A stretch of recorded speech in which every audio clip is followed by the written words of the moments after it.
Oh, we're from Tigerland. We did it. Absolutely did it.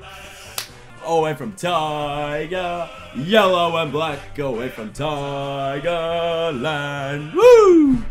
Mate, what an unbelievable season, capped off by the fact that the Tigers won the premiership.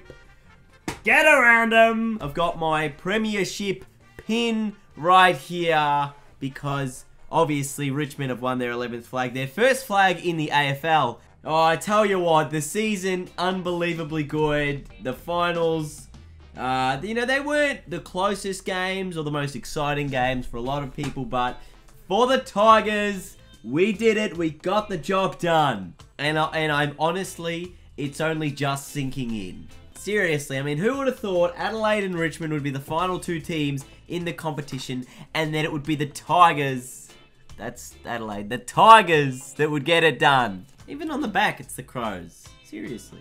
In the biggest turnaround in AFL VFL history, where a team has come from 13th, no team has come from 13th or below, but still, the fact that you come from so far back one year to then win it the next year, unbelievable.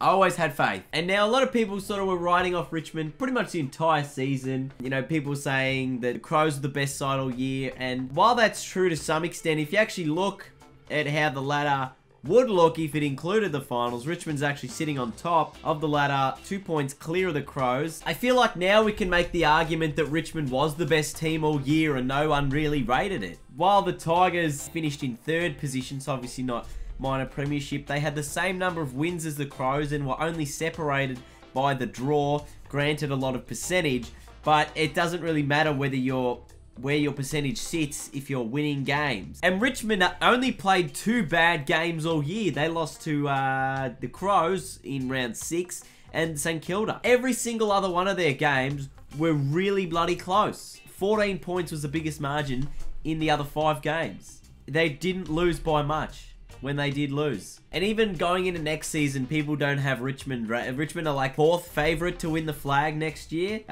because I suppose everyone's sort of worried about the Bulldogs' effect of their premiership hangover. But the Bulldogs were sort of a makeshift side all year. They were never really a full unit. You know, they only, you know, sort of just had a makeshift forward line and no real superstar there, no real superstar in the back line. And their midfield, obviously they had Bontempelli and guys like Dalhouse and Liberatore. But the point is, they never had those standout players that were doing it on a week-to-week base. And if you look at Richmond, they've already got 4 elite stars. You've got one in the forward line in Riewoldt, Cochin and Martin in the midfield. You could argue Kane Lambert's in there as well, given he finished 3rd in our BNF last night. And in the back line, you've got Alex Rance and Grimes, who finished 5th in the BNF for the Tigers last night. They have a pretty solid lineup. Now, I don't know where things will go next year. I think Richmond will still be hovering around that top 4 mark next year.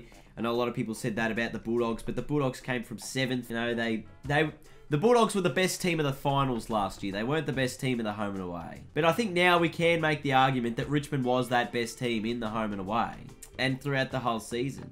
And I said this on my Twitch stream a little bit earlier on in the week, was that I thought Richmond's season started about here and progressively got stronger as the year got on. And the Crows, their football sort of started at the top and sort of stagnated at around that level the whole season. So while they did remain a cut above majority of the sides, Richmond was a side who continually got better, and by the end of the season were able to knock off that best side in the competition, unless Richmond are the best side in the competition. Anyway, regardless, I'm pretty happy the Tigers got over the line in the grand final. If you want to see, I didn't actually do a vlog. I made sort of a conscious decision pre-game to go, I'm just going to sit and enjoy this one for what it is.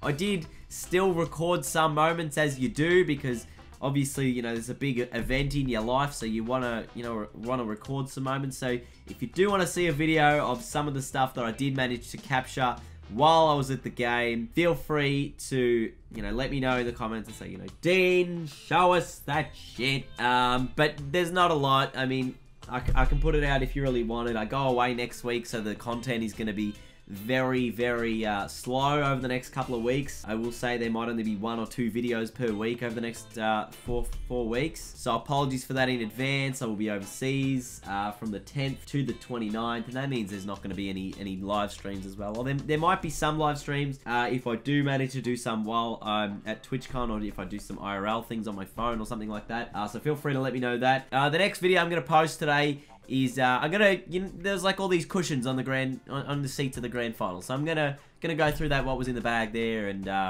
that'll come out tomorrow. So feel free to let me know what you guys think. If you want to see whatever I captured at the grand final, feel free to let me know.